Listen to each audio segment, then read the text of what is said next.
Yeah, let's do this. Ladies and gentlemen, it's Sunday night. It's 8:30 and we're live from my front room. Yes, we are. On World Laughter Day. Welcome all to on World Laughter Day.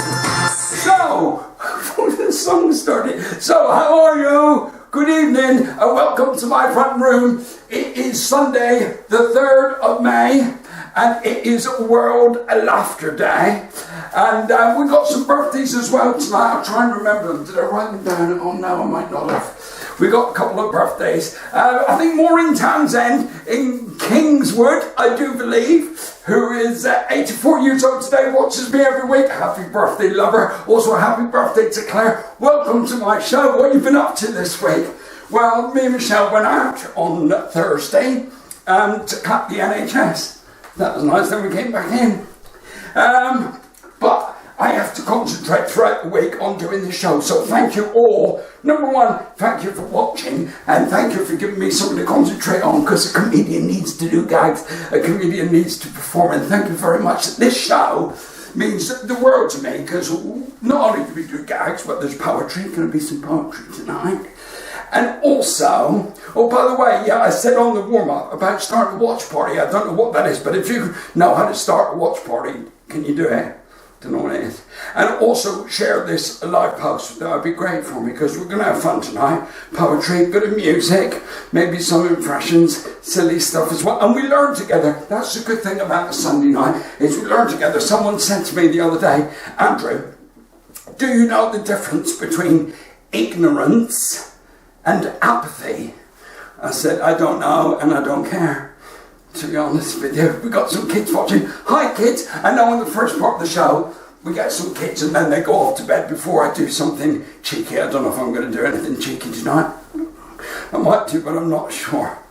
But while we've got the kids here, hi kids, I'll tell you a fairy story about Willie the Weasel. How exciting is this? And before I do it, I'm going to walk away and then walk back. Stay there. Told you. Willie the Weasel, the story of. One day, on Willie the Weasel's 14th birthday, he went into the village, like a weasel, and he went into the pub. And he said to the barman, could I have a pint of lager? And the barman said, you're a young weasel, I can't serve you lager. And Willie said, no. He said, but I could serve you some bottled water. And Willie went, no. He said, well, I could serve you some orange juice. And I went, He said, or I can sell you some pop. Pop, goes the weasel. If you look in the dictionary, under the word brave, it's got my picture. Because basically it don't matter. Well, we got the kids here. I'll do some logical nurse rhymes. That reminds me of some of the logical nurse rhymes. What I do, because nurse rhymes don't make sense. Have you ever seen a cow jump over the moon? I don't think so. A dish run away with a spoon? No way.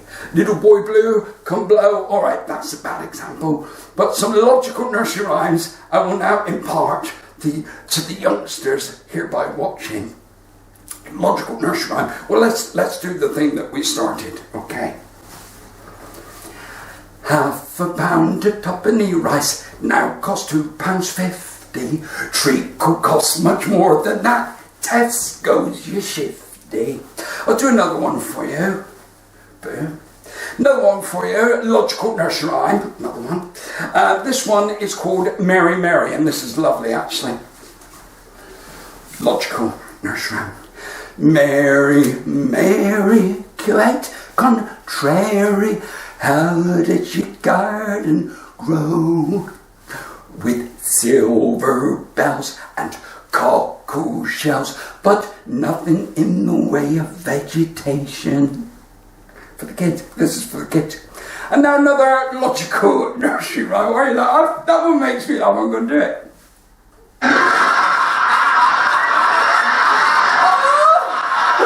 This next nursery rhyme, not only is it logical, it's also vegetarian. Because why should kids that are vegetarian go without nursery rhymes? I think it's a scandal. So logical nursery rhyme. Sing a song of sixpence, logical and vegetarian. Stay there. I'm going to do it with feeling for you. There's no point just repeating stuff. I'll do it with feeling. Sort of make a performance out of it. Logical, vegetarian, sing a song of sixpence. Enjoy.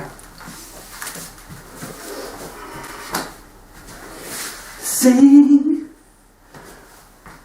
a song of sixpence, yeah. Sixpence, a pocket full of lie. 4 and 20 soybeans baked in a pie. When the pie was opened, silence.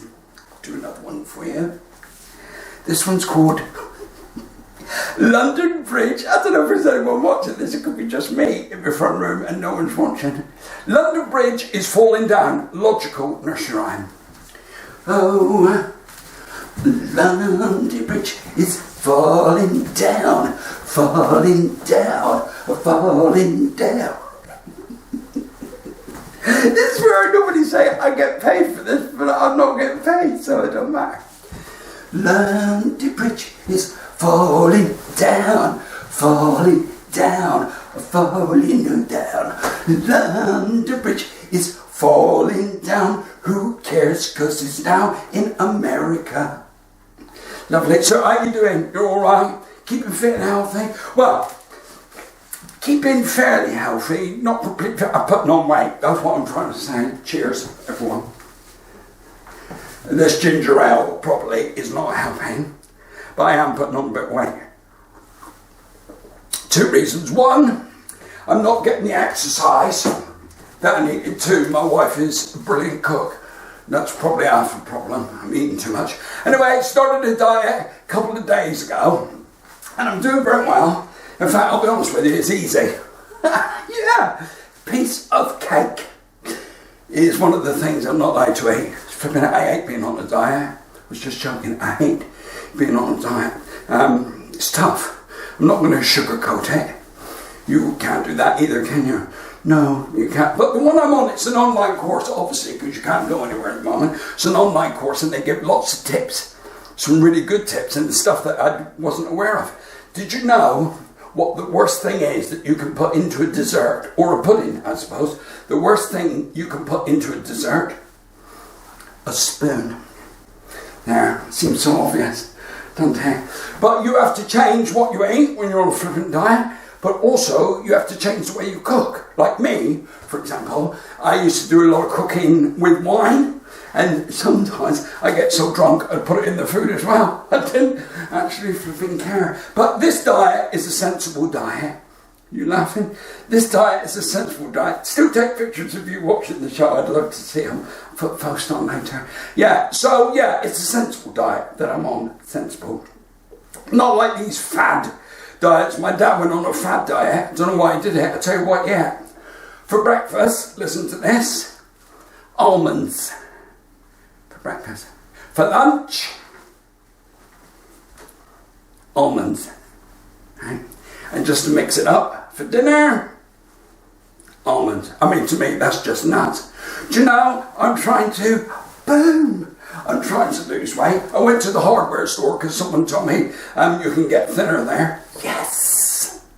Yes. And of course, the best way, the safest way, look at me kicking.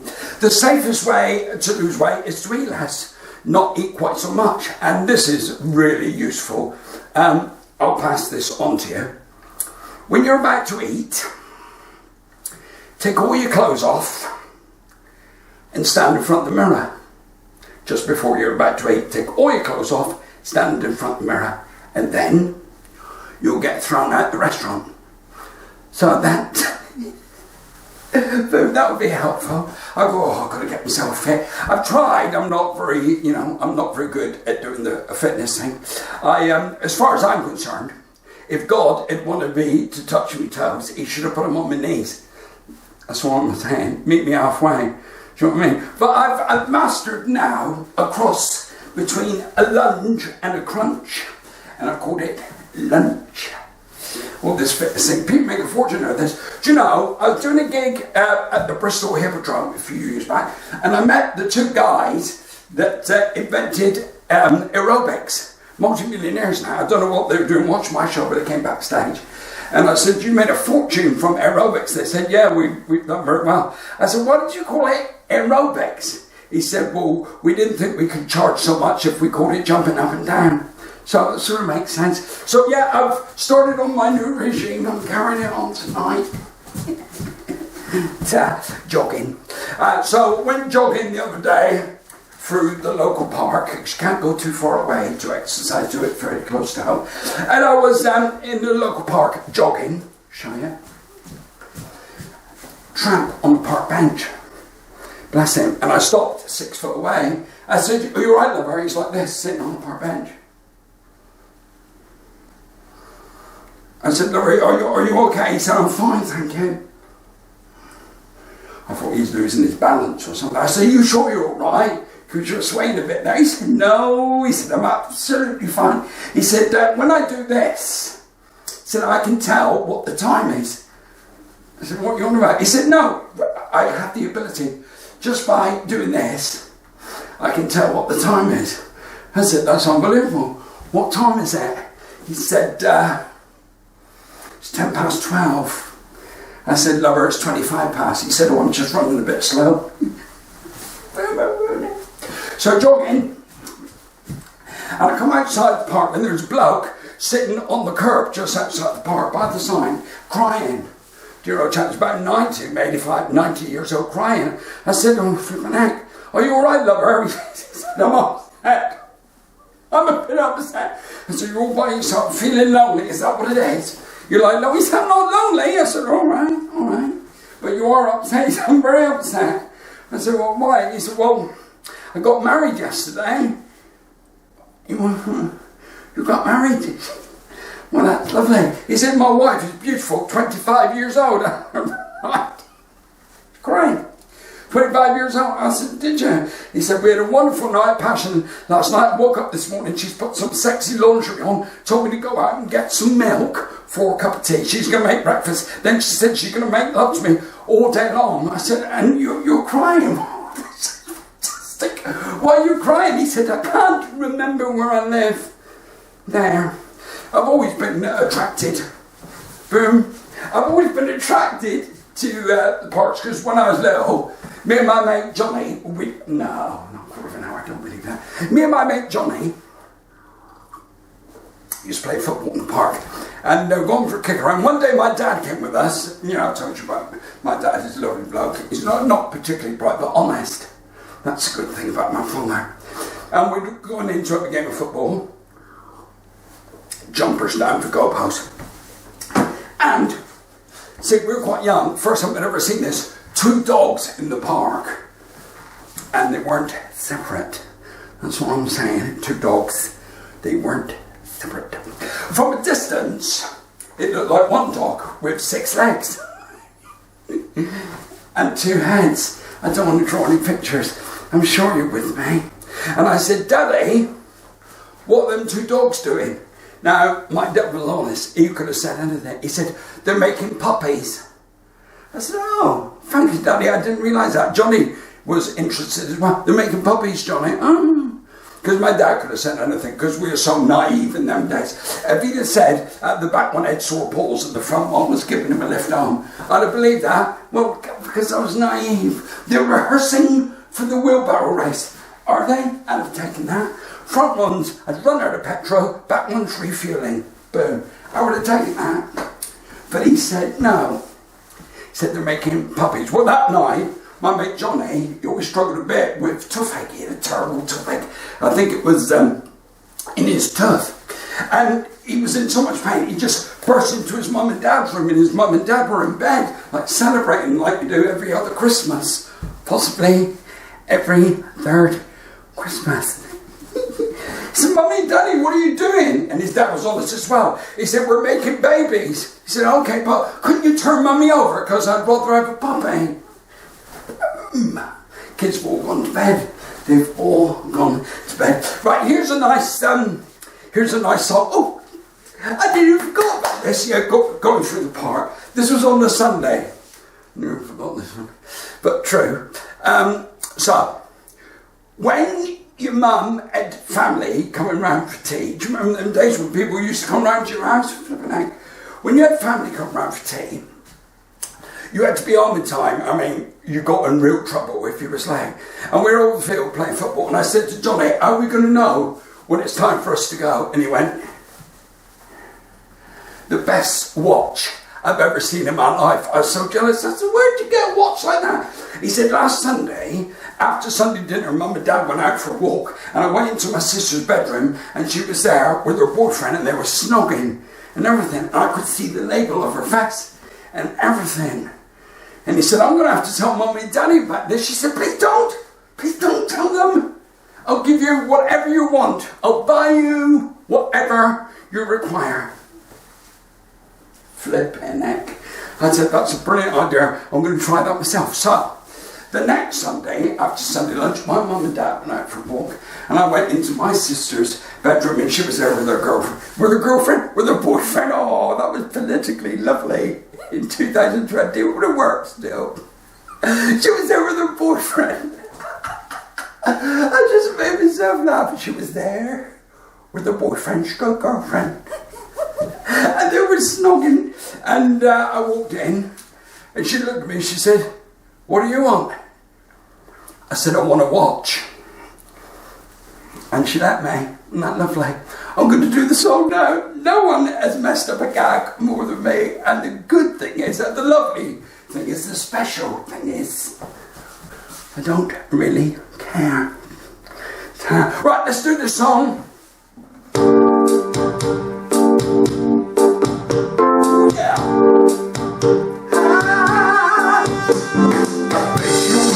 How I knew but your plans to make me blue. You took me by surprise, and I must say to you, but then I found out yesterday. Don't you know I'm already on the timeline? How much longer will you be mine? Yeah, it's on this timeline now. I'm just about to lose my mind. Honey, I'm just how much longer will you be my baby? Not that long, I'm friends. Hiya. So I've been doing lots of reminiscing. Oh, I better announce last week's fancy dress winners. Quickly. So it was meant to be 2 winners, but everyone was so brave. I've ended up giving away 5 copies of my Pillow Talk album from the 1980s. It was my best seller ever, sold thousands of them. And I'm re-releasing it, so you've all won a copy of my 1985 album. So it goes to... And what you need to do, you winners, when I read your name out, is you have to private message me your email address, and I'll send you the thing to download. Michael Hill, who was Wee Willie Winky, you won, sir. Ellie Cornish, who was Nessa, fantastic. John Godfrey, LCB, the lockdown comedian viewer. And the Iggy Strawberry Girls, you've won as well, so send me your email address. And Alex Lai, who did all the great face makeup. Did you see them? Alex Lai's lot. So there's our winners. Okay. So, when you're stuck together, I mean, luckily we love each other, me and Shao. When you're sort of stuck in one place together, you've got to get on. And I was chatting to my mate Danny the other day, I can't believe 20 minutes ago, chatting to Danny. And I said, oh, he said, well, he said, there's no motivation for anything being just me and my sister. I said, what do you mean? Me and Cheryl are always busy. I said, you know, you're all right. He said, well, we're sort of all right, but he said, nothing exciting is happening. I said, but you're still, you know, you've got a relationship. You're making love. He said, well, we're going through the motions, really. No, that's quite sad, isn't it? I nearly belched it. That's quite sad, isn't it? He said, well, you're saying for you? I said, no, we're great, me and Shelley, we're absolutely fine. He said, you know, good relationship, yeah. He He said, you still making love? I said, of course we are. He said, and does she talk to you when you're making love? I said, yes. Yes. He said, what does she say? She said something like, Andrew, you rock my world. The earth is moving for me. I don't know if you can hear that. There's laughter coming through the floorboards. My wife's up. Choking. She's choking. Thank you, darling. You rock my world, Andrew. The earth moved for me. I said, well, when you make love to your wife, does she not talk to you? He said, yeah, she talks to me. I said, well, what does she say? He said, Magnolia. I said, what? She said, Magnolia, I think we should paint the ceiling Magnolia. Shame when it goes like that. So the other night, after Shelley and I had been cuddling, and we fell asleep. Anyway, about 3:30 in the morning, and today we've had thunder and lightning in the northeast, by the way. Apparently, just spoke to Mum and Dad, it's been beautiful down in the West Country, so fantastic for you. Really happy for you. Been hammering down here. And the other night, 3:30 in the morning, hammering down, knock on the front door. I thought, what's going on? You worry, don't you? I just saw the Big Bang Theory. Are you a sex criminal? I don't know why. Anyway, so Shell said, go and see who it is. So I came downstairs, I opened the door, and he's lashing down. There's a bloke there in a sou'wester, soaked to the skin. He said, I'm sorry to disturb you, mate. He said, you couldn't give me a push, could you? I said, I'm in my jammies. I've just got my jammies on. 3:30 in the morning. I'm sorry. Good luck. I shut the door. I went upstairs. She said, what's going on? I said, well, he was soaked. The guy asked me for a push. She said, and you said no. I said, well, I got my jammies on and everything. Oh, my God. She said, what if it was you in that position and someone did that to you? And she said, go on. I came downstairs, opened the door again. Can't see him anywhere. Said, hello? Flashing down. Hello? Hello? I said, do you still want to push? He said, yes, please. I said, well, where are you? He said, I'm on your swing. There. It is for you. Let's do some poetry. It's a nice poem about a grapefruit. This might be a little bit surreal. I'm going to do it anyway, because it's my show. Right. You're a long way from miserable with a grapefruit in your hand, very pink or yellowy, Floridian or outspan. Fleshy fruit for everyone, tingling on your tongue, perfect for your breakfast or later as a starter. You're more than citrus segments, you're pleasing to the eye. Maybe that's why people love you so much, unless you've just got a good PR man. Right, now, ladies and gentlemen, before I leave you, I'm spending a lot of time, spending a lot of time reminiscing, because there's not a lot of other stuff to do, is it really? I was thinking about the old days. Do you just miss, like, going into the pub and stuff like that? Because you can't do that anymore, just flipping, going to the pub. And our pub is lovely. And last time I was in there, just reminiscing, it was only a few weeks ago, was it 8 weeks ago? Last time I was in there, this bloke came in, looked a bit angst, a bit aggravated, and quite pale as well. I was just sitting there minding my own business. And he said to the barman, could I have a whiskey? So he opened a fresh bottle of whiskey, poured him a whiskey. Then he got distracted with someone who went off. And the bloke picked up the bottle of whiskey, started necking it. And the barman said, whoa, calm down. Stop it! Why are you drinking so quickly? The bloke got emotional. He said, I'll tell you why. I'm drinking so quickly. You drink so quickly. If you had what I had, he said, oh my God, what do you have? He said, £1.50. And then, boom, after 3. 1, 2, 3, boom. And then a penguin walked in, and said to the barman, have you seen my brother? And the barman said, what's he look like? Do you know, our local cafes are fantastic. I haven't been there for ages. Last time I was there, little boy talking to his daddy, he said, Daddy, why is a sister called Paris? He said, I'll tell you why, son. She's called Paris because when your mum and I made love and she was conceived, we were in a hotel in Paris, and that's why we called her Paris. He said, thank you, Daddy. He said, you're welcome. He said, well, my brother called Sydney. He said, well, same sort of scenario, really. Your mum and I were in a hotel in Sydney in Australia where we made love and conceived your brother. That's why it's called Sydney. And he said, thanks for telling me, Daddy. He said, you're very welcome, backseat of a Ford Fiesta. So, yeah, reminiscing. We used to, time's flying by, we used to go to the circus when I was a young lad in Whipton, behind Summerway, the big field where they used to have the Devon County show. If you don't know the area, you want to know what I'm talking about. We had the Circus, Robert Brothers Circus, Chipperfield Circus, and who else? Jerry Cottle, Billy Smart. And I thought, what's going on now? You know, you think circuses are really struggling, but hopefully they haven't got animals, so there's not animals stuck in them cages for the ages. But circus, will circus survive? It sort of reminded me of that old gag, how do you kill a circus? You go for the juggler. But there it is. When I was a young lad, I loved Coco the Clown. I loved Coco the Clown. And when he died, it was tragic. And all the other clowns in the circuses in Britain went to his funeral in the same car. So that was lovely, wasn't it? I went to the fairground. Wasn't it exciting when the fair came to town? And it used to be on the banks of the River Exe.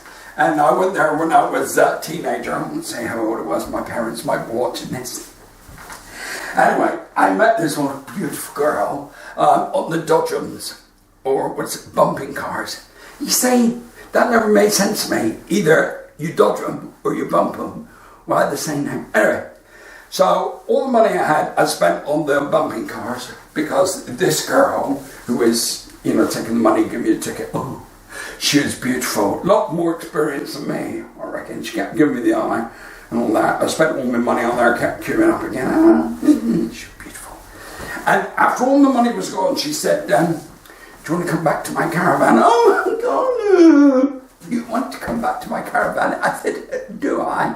And she took me back to a caravan just behind the bumping cars, the caravan there.